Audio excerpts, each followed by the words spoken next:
All right. Namaste, everybody. Let's begin with the meditation, heart-centered meditation.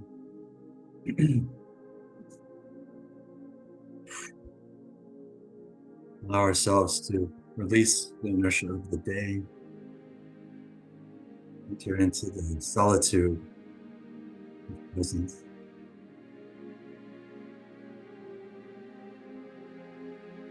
We can focus into the light, moving through the body.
Mm.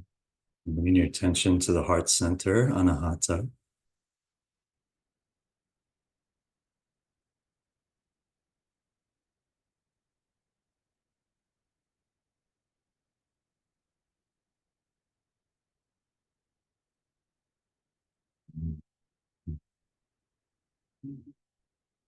So welcome, everybody. Today is our mentorship training day,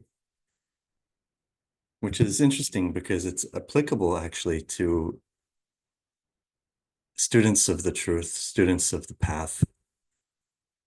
As teachers, we learn to be better students.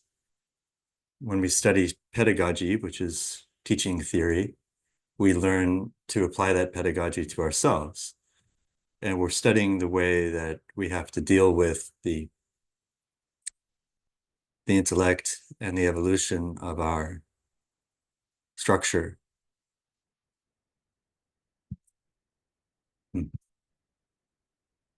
So today's topic is concurrent learning. This is a term that I've actually coined.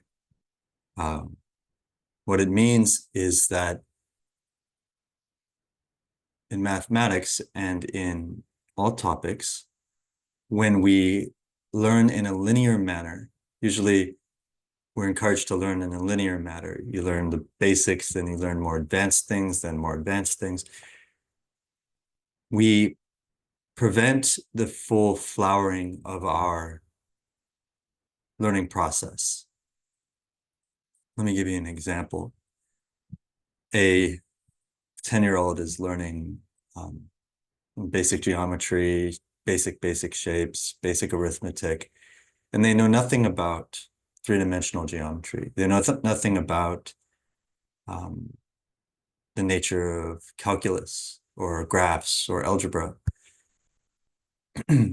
And traditionally, it's encouraged just to wait until they're 13 to tell them about algebra, or wait until they're in high school to tell them about calculus. But this prevents them from pondering the topics, from expanding themselves from the basics to the advanced. You could show a child a very advanced mathematical piece of art that's showcasing something that you would only learn in college. And that insight will inform the context through which they experience everything else they learn, including arithmetic and basic mathematics. And over many years, the seed of that inspiration will take root and grow and spread its roots and begin to establish a foundation, so that when they are a sophomore in college and they're studying some advanced topic in math, they've spent 10 years experiencing the ripening of that topic. So I have a student, he's 8 or maybe he's 9 now, and he saw the tree fractal animation that I did, and he said, "My mind is blown." And he doesn't even know mathematics is that. So instead of people feeling from a young age that mathematics is this dry arithmetic process, they get to see that mathematics is actually much more diverse and rich, and the arithmetic aspect of it is only a small aspect of describing the most basic rudimentary concepts. So in spirituality, we can do this as well. We can begin by saying, okay, well, I'm going to see if I can just still my thoughts to some degree, not get so angry and stressed out. Just the basics, right? Be nicer to people, realize that egoic achievements are not paramount and things like that. And you can also have a sense that there's something mystical that can be discovered. Why isolate it? I haven't really, Kira, because you're here, I'm translating it to spirituality a little bit more than I would have otherwise, because this is something that I learned teaching math, but I'm sure that it applies in really any subject. I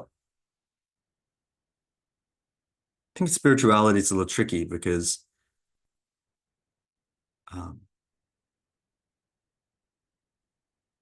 you don't have to start that way. You don't have to start by just making it about, not having anxiety. I think if you can start, and that's one aspect of it, maybe a benefit, but something more profound may be your impetus. So yeah, so as a mentorship training, we're looking at an alternative approach to education, because the way people learn math doesn't make them more conscious. When people who are artists, right-brained people, so to speak, right-brained people, they're like, oh, math isn't my thing. I'm a writer, I'm an artist, I like to dance. And all of these associations and identifications prevent them from experiencing mathematics, which really applies to all of us, just as dance does. To to say that you're a writer and not a math person, which is what I said, I was a math person, not a writer in high school, is completely to miss that all of the great achievements of humanity are relevant to each individual. The to overlook Shakespeare because you like mathematics is not correct.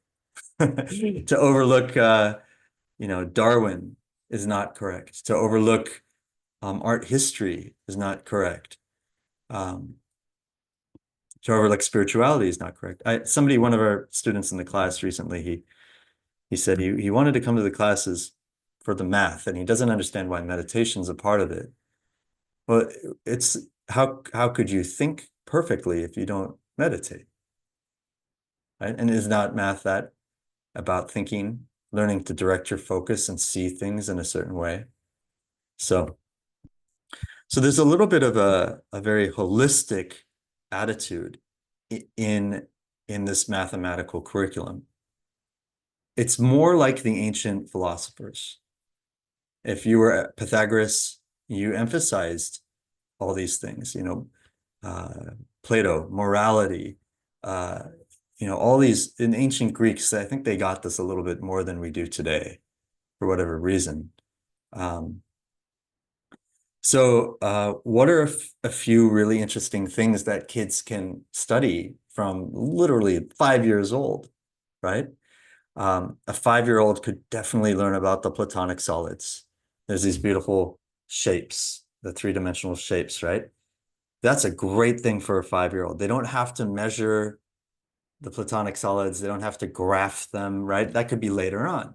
So at 5 years old, you can say, hey, look, there's 5. And you can say, wow, there's only 5. Well, that's interesting. And you might even say, well, why is there only 5? Why are there not 6? In 2 dimensions, we have infinite number of polygons.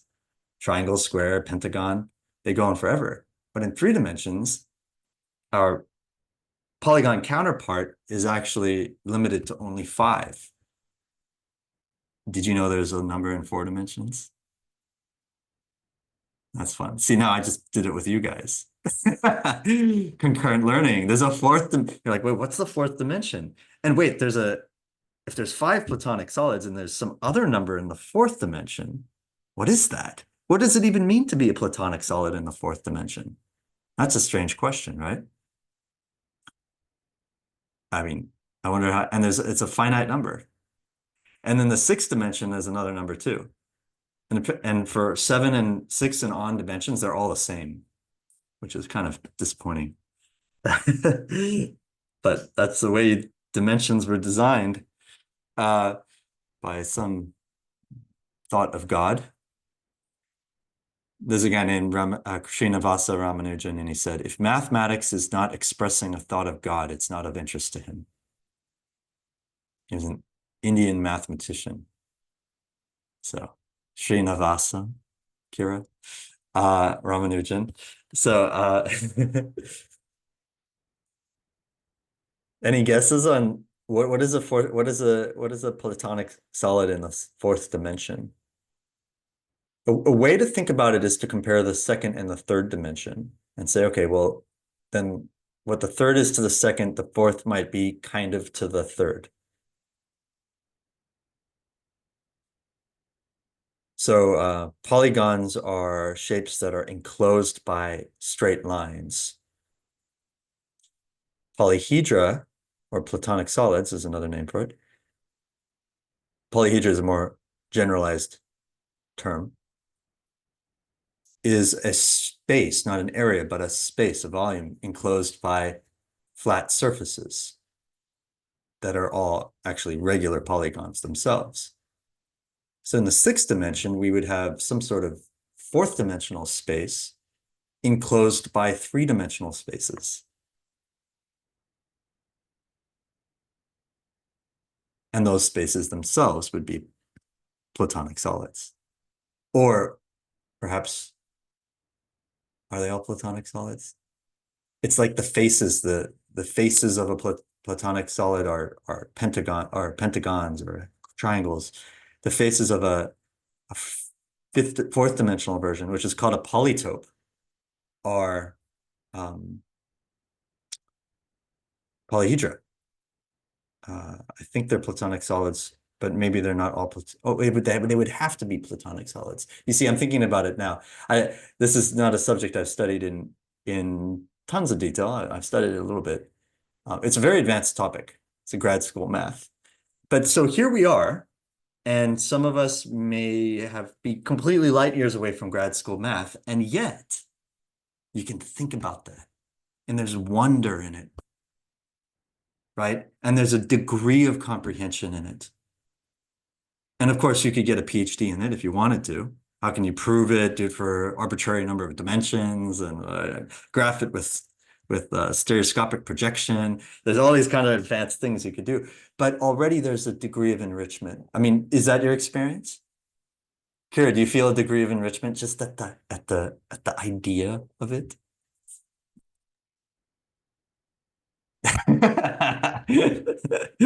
I think you're muted. You just nodded. No. I'm not muted. You know, I'm blossoming into this area. So Nice. it's yeah, I'm what you guys maybe know as like basic. I'm exploring and I'm actually Googling platonic solids. Nice. Well, don't judge yourself for sure, because you never know. You know, like uh, I forget a lot personally how much I've learned. And so sometimes I'll just throw things out and I'm like, wow, I didn't always know these things like second nature, right? So, and it's interesting because sometimes, you know, like Robert's been a math teacher for 10 years. But I think, sometimes Robert doesn't know something, just like I don't know something. It's like it's not like we know everything. And it's more, like the development of, if you think of us more as individuals that are developing character. So the richness of your consciousness, Kira, I would argue that actually helps you to peer into whatever you are interested in more deeply, more instantaneously. Right? So Kira and I, we go into deep mystical states of awareness. She knows very profound states of consciousness, and we play in them together, and we go into them together, and we've been doing that for many years.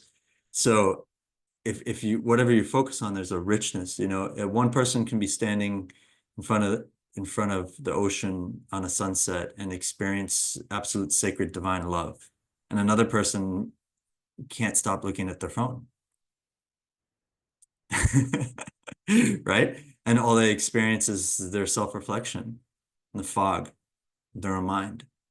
Right? So it's not about, it's almost like the complex, we want to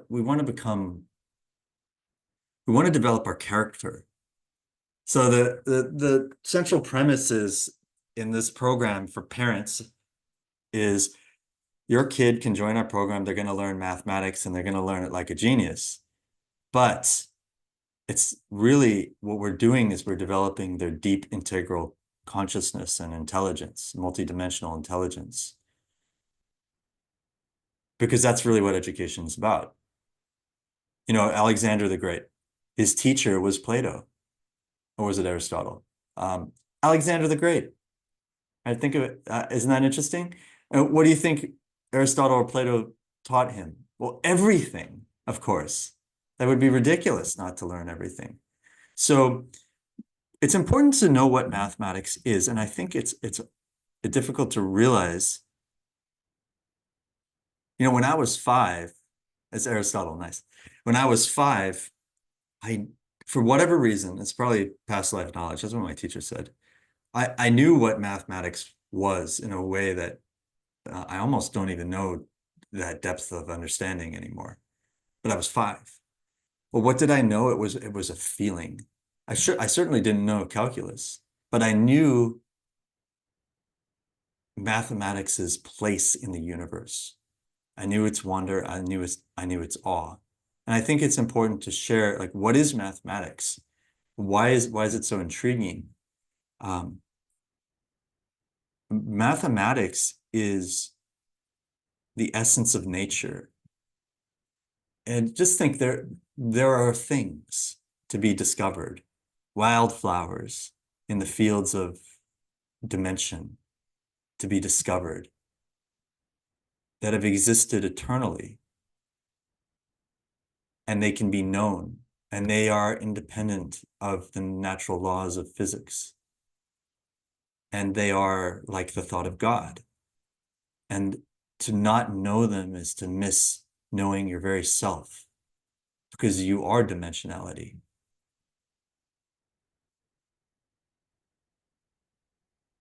We are consciousness. Beyond being an ego and a body, we are consciousness. We are dimensionality. We are the possibility within which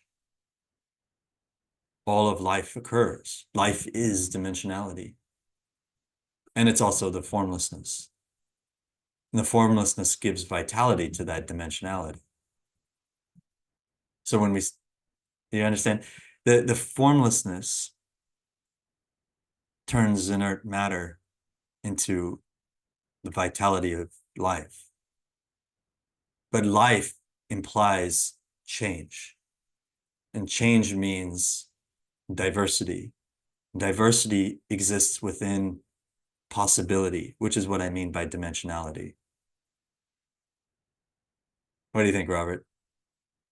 And Robert's smiling. I'm just blown away with the idea of like wildflowers exist in the field of dimensions and they can be, discovered. It's kind of like a pretty profound statement there. Just to think that there's something out there, you have to discover it, and it doesn't even exist for some people, but until you find it.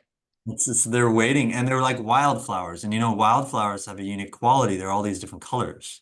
Have you ever seen wildflowers? It's like candy, all different flavors, right? And the metaphor, the feeling of wildflowers is that they grow in the land where human intentionality does not tread, and we go and we discover these wildflowers and their diversity. So mathematics is this rich field of diversity. We can find these structures, these perfections. It's perfection. It's very Zen because it's perfection. In Zen, we value simplicity, because through simplicity we find freedom. Freedom from our own complex mind. In mathematics, we discover simplicity. People think mathematics is convoluted. I don't think mathematics is convoluted. I think that basically it's very simple. We can distill these mathematical truths down to like this little statement, these little statements, right? Perhaps you have to go through 1,000 steps to get that little statement, but really that little statement was there every step of the way. And the only reason there's 1,000 steps is because we weren't able to see it directly. So what a romantic thing. It's so romantic to see this dimension of the self and to inquire into it. I mean, a few words would be awestruck, cosmic, eternal, esoteric, romantic.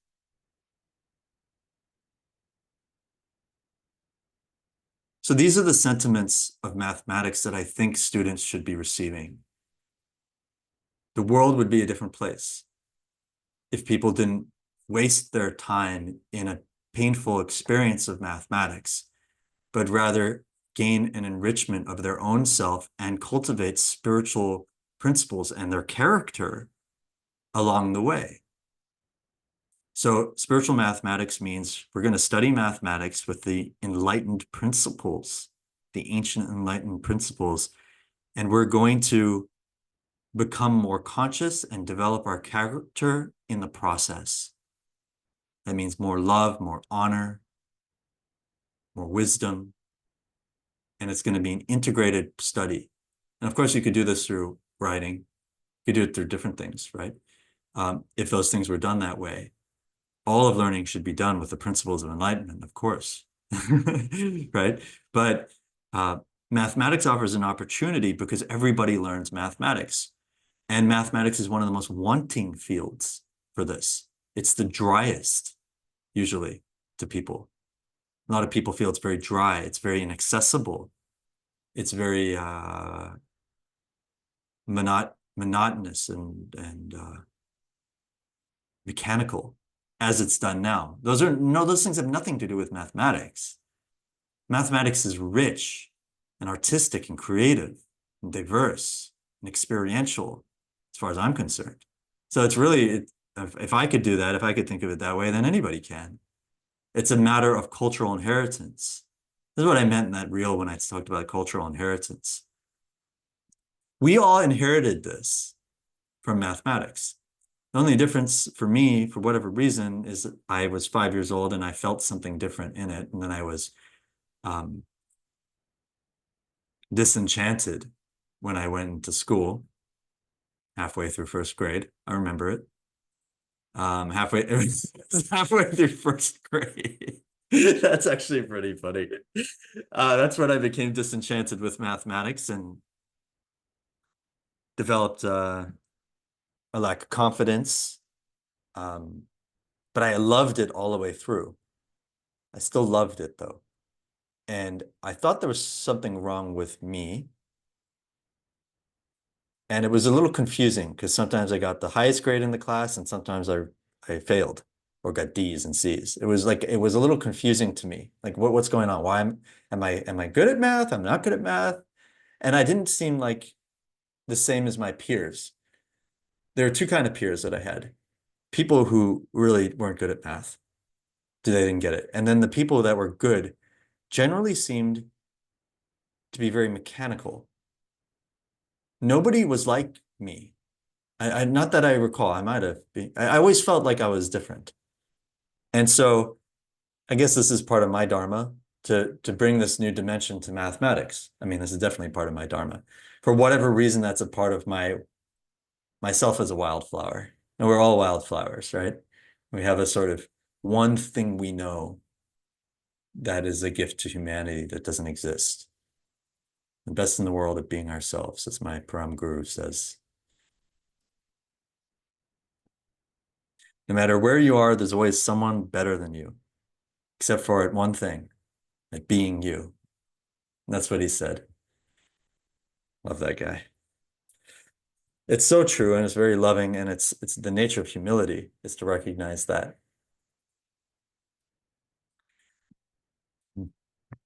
So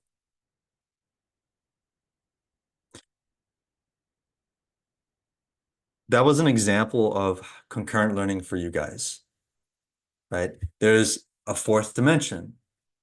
You can see the polyhedra, the platonic solids, basically kind of makes sense, and you can think of a fourth dimensional version. Now you know the scope of mathematics is bigger. You've opened up the flower and it can breathe, and you can see there's a lot of space here to move. In Kira's case, would be to dance or to sing. In Robert's case, it would be to play basketball. I don't know. Do you like basketball? That was completely just came right through. Do you like basketball? Not particularly. I've Okay, coached a lot of soccer, but and played oh, that. I got But the sport wrong. you had the ball coached right. soccer. Yeah, yeah. Okay, I was close. Soccer. Okay. I try to go with whatever comes through and not question it. So that's cool. Okay, so it's sports though. You do like sports. Yeah. So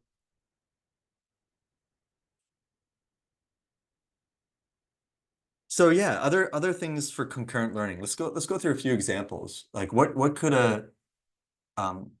I mean, it could be a undergrad student, could be any level, but let's think about maybe 8 through 18 years old.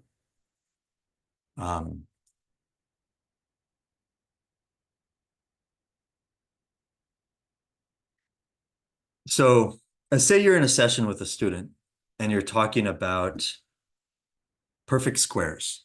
Let's do this. So you're like, okay, look, 3 times 3 is 9. 4 times 4, 16. 5 times 5 is 25.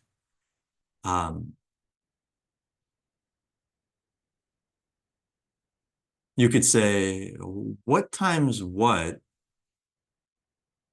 is 1024? And then you say, okay, well, that's a funny question, right? I thought you were asking me what times what equals something, not something times something equals what. Right, so you've all of a sudden introduced algebra. They didn't have to know any algebraic technique. You could say, okay, something times something equals 1024. And they're like, well, okay, put question marks. A question mark times a question mark equals 1024. Or we can actually use the letter x. X times x equals 1024. Then what's x?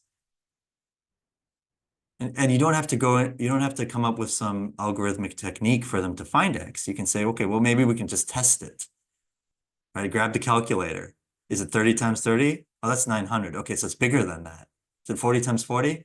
Oh, that's 1600. So it's smaller than that. Okay, so it's between 30 and 40. You see what I mean?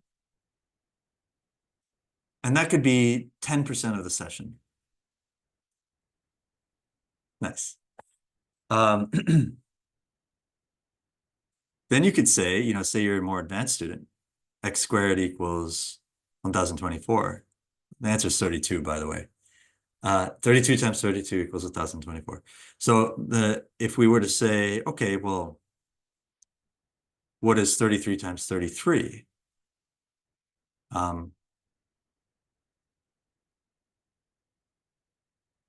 believe it's 1089. I didn't have that memorized. I just saw it right now using our intuitive techniques that we use. Am I right, Robert? Is it 1089?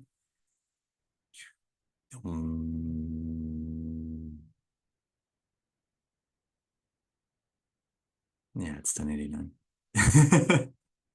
Kara, am I right? Did you use the calculator? Nice. So let's get Kara get a little taste of our intuitive mathematical skill sets that we've developed here. That was awesome. You like it? Where's my whiteboard? So how did I do that in my head? Just like, you know, makes me seem extra smart. But really, it's a matter of inheriting a way to see the direct perception of mathematics. So if I said 2 times 2 equals the number of squares here, because it's 2 sets of 2 squares. 3 times 3, we're visualizing multiplication. So if 3 times 3, because it's 1, 2, 3, 1, 2, 3, equals 9. We can see that. How can we see multiplication? That's the first step. Right? We're trying to see it somehow. This isn't the only thing that multiplication means, actually. You could say if this is 3, stretch it 3 times longer, and then that's 9 too, right? So it can all be in one dimension instead of introducing area in 2 dimensions. So if I were to represent 10 times 10, I would have to draw a big square and I'd have 10 rows and 10 columns.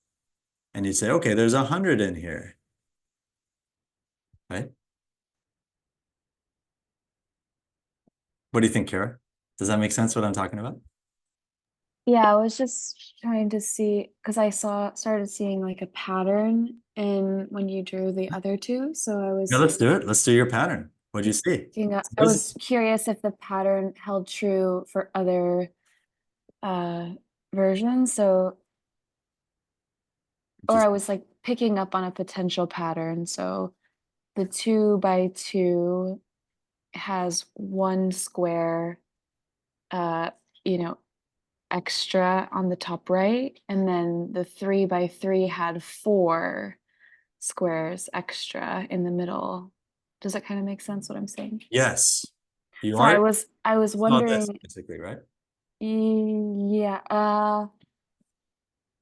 well, each one has an increasingly larger section, so I was wondering if there was some way to calculate based on understanding that section. Let me show you something fun that I think you'll like. So if this is 4, what is this area? Oh, I see. If that's a 4 by 4. Well, this was the 2 by 2, right? So this is the next one. So 3 by 3. Oh, I see. So we've just added a square, a square, a Yeah. square, a square. So we added 5. Yeah. So we can see that 4 plus 5 is 9. Mm-hmm. Okay, but can we do it again? Mm. So 9 plus this is the next square. Mm. So what did we add? So we can even start at 1, right? And then kind of do this right here. So we have a Yeah. 7. so 1 plus 3 plus 5 plus 7 equals 16. I feel like I get to play the child role in your guys's meeting. I'm like, I don't know anything. A new brain. Okay. That actually can be So better sometimes. Because you don't have, bad habits. So then if 60, so it's like, wait, really? So 16 plus 9, is that 5 times 5? Really? It just so happens to be 5 times 5. Oh, wait, so 25 plus 11? Is that 6 times 6? Yes. So I actually could have used this when I did the 32 times 32 to go to the 33 times 33. This is not how I did it, actually. If this is 32 times 32, and I told you this is 1024, what's 33 times 33? And you can literally use this little technique that we just did. We just have to add a little layer. So Kira, let's do it. sorry, there was some noise going on in the background. It was a little hard to hear, but I think I think you said we're gonna use the technique. So if this is 32, then this one Mhm. extra would make it 33 by 33. What would be the new multiplication? So the first question would be, how many squares are here? And how many squares are here? Well, these were both 32 by 32, right? So then how many squares should be here? Oh, 32. Oh, I see. Oh, yeah. And then this would be 32 up here. And then, well, there's going to only be 1 in the corner. Yeah. Okay, so Okay. 1004. Oh, but that's a So, oh, yeah. So we added 65. yes. And what's 1024 plus 60? 1084. And then Mhm. plus 5, 1089. Oh. Interesting, right? Mhm. Now, if you wanted to learn algebra, you would be recognizing that a plus 1 squared equals a squared plus 2a, the top and the side, plus 1. Oh. This is the square. Oh my gosh, that's what we were doing the whole time in algebra. This is the That's hilarious. side. I am floored. Right? Oh my gosh. So, so your That's hilarious. your experience in algebra was it's completely has no relation to anything, right? And now Oh no. And I like excelled in math. I was at I was like ahead of the schedule mathematically, but like what you just showed me, I had no correlation before. and yeah, so there you go. This is the value this is. I think this is truly valuable to society. I can't do it myself. I need people who agree and like care about this. Um, we make the world what it's going to be for the next generation. So now people are already kind of doing things like this, but I don't really see people putting spirituality with as much. This should be a development of character. So you shouldn't be a jerk about it. Like, oh, I got it. My peer didn't. I'm better than them, right? Or, oh, if I'm not the best, I am not happy, right? That means you're thriving on people being less successful than you. There's so many things that are not good in that. Um, Also, ultimately we want to have a better meditation, right? And that's a very different attitude, right? That our real goal is to have a better meditation. Right. Just think about this in school. Like in school, church and state, I mean, not church and state, you know, academics and religion are separated because religion is organized belief the way society generally does it. But if we see that real religion is not organized belief, but the augmentation of consciousness, then it becomes a part of academics and they come together. So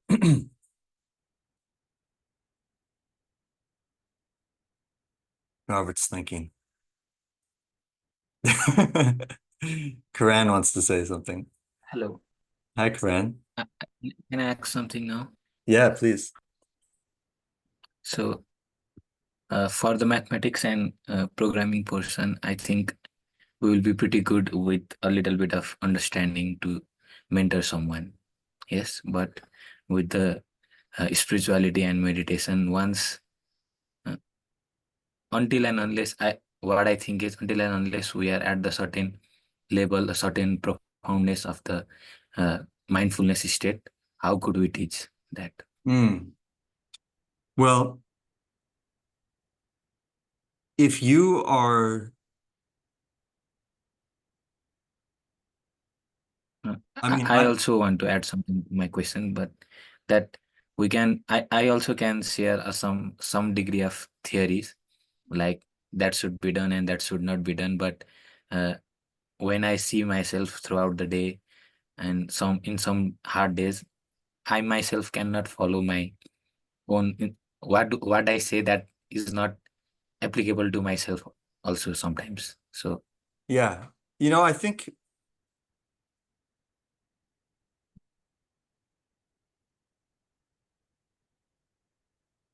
you know, if you were working with a child or a 17-year-old or whatever, and you say, I tried to be kind always, and you embody that to the best of your ability, especially when you're teaching. You know, you may fumble and not be kind accidentally. It's here and there, right? But if your devotion is to kindness, I think that makes a big impact on a child, right? You know, remember when you're working with a child, they're very pliable, they're impressionable, right? So I think it's important that you should be meditating on a regular basis because you teach by example, right? So if you're like, okay, yeah, you know, this kid's like, oh, I get to meet with Koren and he meditates every day. And like and they just know that. And you can definitely tell them, I meditate every day. I wake up every morning and I meditate. If you say that, you're a role model and an inspiration. You're saying it's possible to meditate every day. It's worthwhile to meditate every day. And hey, if you like me, look, there's benefits of meditating every day. You know, like you think of me as a role model. And so if we're a happy band of meditating math teachers, the whole attitude is even just the fact that you're a part of the group. Like we stand for spirituality and mathematics is a part of that. That consecration, that devotion is a part of the teaching.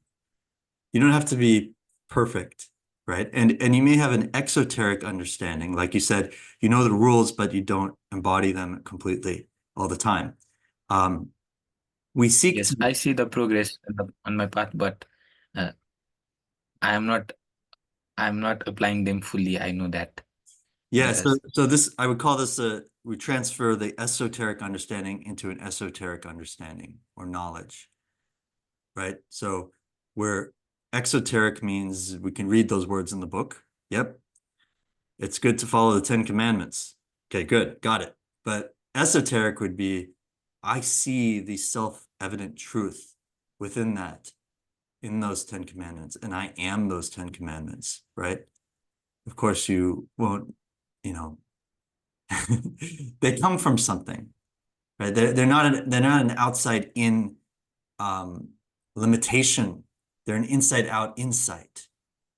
Inside out insight, right? That's why, you know, the prophet said those 10 commandments and they came through, or God said those 10 commandments, because they're actually like the wildflowers. They're innate to existence itself. They're the rule of human consciousness, the rule of sentient existence. We have to see that gentleness and love are actually the rule. James Allen is fantastic. I have a book on my book list. It's called As a Man Thinketh. It's not for men, it's for human beings. He talks about the rules. And he has a very good, clear understanding of these things. He sees the rules very well. It's really beautiful. There are rules that cause suffering, that cause hardship, that cause success. These rules are there, and you can see them. And nobody wrote those rules. They're innate. They're what Rama's my teacher's teacher. Rama calls their templates. You can see the templates of existence. Wisdom is a seeing of these templates, these self-evident truths. So it really parallels mathematics in the way that there's these things that exist beyond us. And then when they come through us, we kind of become them. That's the fun of it. It's like, oh, I want to become wisdom. What a wonderful feeling to be wisdom. You know, how great do you think those sages feel when they're embodying this wisdom? They probably feel pretty good. I like to embody wisdom. It feels great. Dignity, it feels wonderful. It's a wonderful feeling. Everybody wants a good, you know, lunch or a good massage, like whatever a good feeling is, you know, a good rush at the movie theater. But the best feelings are wisdom, to embody love. That's a good rush. It's more than a rush though, right? Because a rush exists in a lower dimension. It's more immutable, unassailable quality of joy. It's the joy that sends the warrior to the battlefield without a fear of dying. The samurai lives for something so big, he's fearless. Enlightenment has that quality. Okay, so how did I do the other way? So the other way is to say, here is, Kira, let's do this. 900. So this is a 10 by 10 right here. Each of these is 10. So that means this is a 10 by 10. So that's 100. Right, so if we're getting 900s, and to get 900s, we get 30 by 30. So you know that whole thing, 3 times 3, and it's got 2 zeros, so you put 2 zeros on, that's all just memorized BS. Like, you shouldn't memorize anything, right? That's dogma, mathematical dogma, right? So mathematical dogma does what spiritual dogma does. It disempowers people, and it makes people divisive, and we get conflicting beliefs, right? But we find connection in truth. We can all come together in truth. Because truth should be singular if it's really the truth. Truth is the isness. So your truth is a part of the isness. If your truth is you like bananas and Robert's truth is he likes blueberries, that doesn't mean there's 2 truths that are conflicting. That's just the isnesses that you guys are what you are, right? So in mathematics, there's an isness. So if we add 2 more layers here, or 3 more layers, right? We're going to get all the way up to 33. And what do we have in the corner? Well, we have those like 9 ones up there. So we get 900. Up on the top, we have 30 times 3.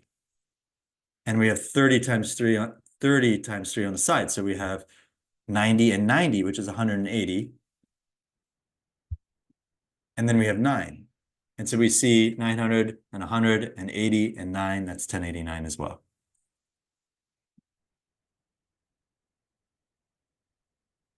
Right, so we've learned a little algebra. We've learned arithmetic better, right? Much better. You could also say this, x plus 3 squared equals x squared plus 6x, that's the 6 times 30, because x is 30 in this case, plus 9. X equals 30. X plus 3 squared equals 1089, which is 900 plus 6 30s plus 9, 1089.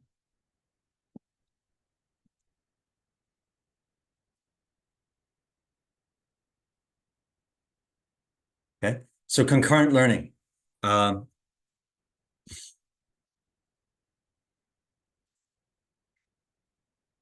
That's our alarm. But we started 5 minutes early. Can we go another 5 minutes? Is that okay, guys? 5 minutes. Akira's got to go? Okay. Yeah, let's just stop on time. It's good.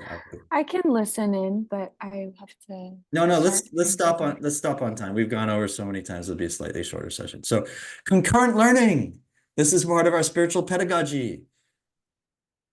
Yay, spiritual pedagogy. It's kind of a new, interesting phrase. Let's listen to a song and meditate and enjoy and experience what we've cultivated, the inertia that we've developed here, and literally just kind of bask in the structures of this insight, be with it. The song will last about 4 minutes, but we can maybe stop a little early. Let's go just 2 minutes. Oh, I gotta share the sound though. Okay. This is Alex Morph. He's one of my favorite trance artists. He embodies divine love and feeling, and I highly recommend him.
Namaste, everybody. Thank you. Have a nice weekend. Remember to meditate. Good morning when you wake up. Thank you, Adam. Bye. Bye, Mahima. Nice to see you.